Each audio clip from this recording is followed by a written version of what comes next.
विकास Dubey encounter में मारा गया है। क्या कहना चाहेंगे इस पर आप सर?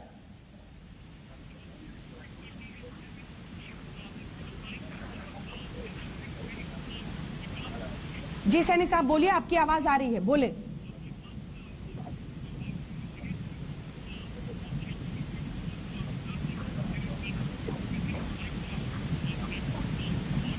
अगर आप तक आवाज पहुंच रही है सर, तो आपका बेटा उस शूटआउट में कानपुर में शहीद हुआ था और जिसके सर पर यह पूरा मामला था 8 पुलिसकर्मियों को शहीद करने का कानपुर शूटआउट में, वो व्यक्ति मध्य प्रदेश में गिरफ्तार हुआ।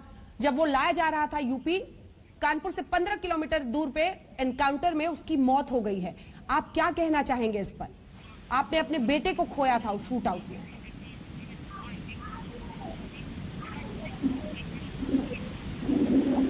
हाँ जी, मैं बोल सकता हूँ। जी बोलिए सर।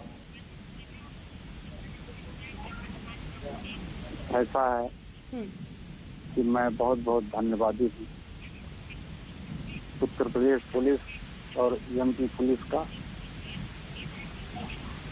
लेकिन असली गुनाहगार जो विभाग के, जिन्होंने विनय तिवारी और के शर्मा, जिन्होंने 4 घंटे पहले उसको इन्फॉर्म किया था, उनके लिए मैं ये चाहता हूं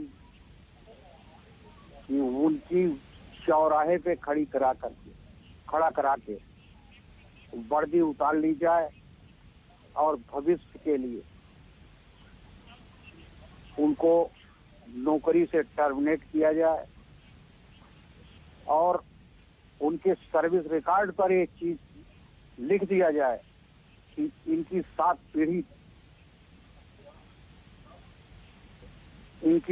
पीढ़ी तक इनकी औलाद को किसी सरकारी विभाग में सर्विस न मिल सके। क्योंकि मैं बहुत दुखी हूँ। मेरा लड़का एक बहुत बड़ा सहारा था। छोटे छोटे बच्चे हैं, 5 साल का एक लड़का है, 9-10 साल की एक लड़की है, 32-33 साल की मेरी बहू है।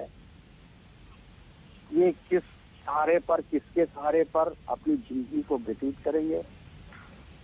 मेरी बहुत थोड़ी सी जिंदगी है। मैं कितने दिन तक इनका मैं सहारा करता रहूंगा? इनके लिए बहुत बड़ी समस्या खड़ी हो गई है। माननीय मुख्यमंत्री जी से मैं आग्रह कर रहा हूं कि जितने भी दोषी हैं इनको सबको सजा मिलनी चाहिए और उच्च स्तरीय जांच कराई जाए कि क्यों, कौन कौन मिले थे, कौन कौन नेता मिले थे, कौन कौन पुलिसकर्मी मिले थे, इनको सबको सजा मिली। सॉरी जी सर, आपने बताया कि किस तरह से पूरे परिवार के लिए बहुत मुश्किल घड़ी है ये। आपने बताया कि उनके 2 बच्चे हैं छोटे, पत्नी है उनकी, और आप ये भी कह रहे हैं कि विनय तिवारी जो एसओ था वहां का और के शर्मा, उनके खिलाफ सख्त कार्रवाई हो, क्योंकि ये वो भेदिए थे, मुखबिरी करते थे गैंगस्टर की। क्या आपके बेटे ने, अनूप जी ने, इस बारे में आपसे कोई बातचीत की थी इस घटना के पहले, जब वो शूटआउट पर जा रहे थे, या उससे पहले कोई जानकारी दी थी सर?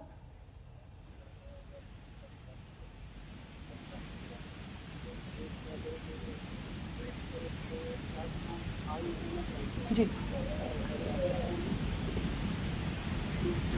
सैनी साहब, आप तक अगर आवाज पहुंच रही हो, मैं आपसे ये जानना चाह रही थी कि क्या आपके बेटे ने, अनूप जी ने, आपसे कुछ भी इस बारे में जानकारी बताई थी? उन्होंने कहा था कि कैसे कुछ लोग मुखबिरी कर रहे हैं, या फिर उस गैंगस्टर की ही मदद कर रहे हैं, या फिर वो ऐसे शूटआउट के लिए, एक बड़ी दबिश के लिए जा रहे हैं? कुछ बात उनसे हुई थी सर आपकी?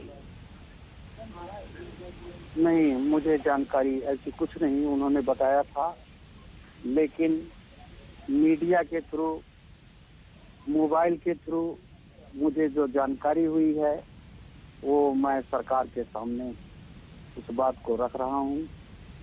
और सबसे अफसोस की बात तो ये है कि ये बेटा मेरा 3 भाई था। ये बीच का लड़का है मेरा, अनूप कुमार सिंह। बड़ा लड़का अनएम्प्लॉयड, छोटा लड़का भी मेरा अनएम्प्लॉयड है। मेरा सहारा खत्म हो गया। इसलिए मुझे बहुत ही कष्ट है, अपार कष्ट है, और मेरा भविष्य जो है वो अंधकारमय हो गया। जी, उम्मीद करते हैं कि सरकार आपकी बात सुन रही होगी। जीवन यापन जी, करूंगा। बिल्कुल सर, उम्मीद यही करते हैं। आपने दो मुख्य बातें कही है अपने जीवन के बारे में, उस परिवार की पूरी जिंदगी में जो कठिनाइयां आ गई हैं, वो आपके सोर्स ऑफ इनकम थे, पूरा परिवार चलाते थे, 2 बच्चे हैं छोटे, पत्नी हैं, आप हैं, बहुत मुश्किलों से आपका परिवार गुजर रहा है। यही उम्मीद करेंगे कि सूबे के मुख्यमंत्री तक आपकी आवाज पहुंची है। विनय तिवारी से लेकर के शर्मा, इन सब पर सख्त कार्रवाई की आप मांग कर रहे हैं। जो पुलिस के भेदिए थे, मुखबिरी एक गैंगस्टर की कर रहे थे, जिनके हाथों पर एक तरह से खून है अपने ही महकमे के लोगों का। बहुत धन्यवाद सर आपका आज तक पर जुड़ने के लिए। जल्दी से लिए चलते अपने सहयोगी अरविंद ओझा इस वक्त हमारे साथ मौका वारदात से जुड़ रहे हैं। अरविंद, वहां से अपडेट दीजिए, क्या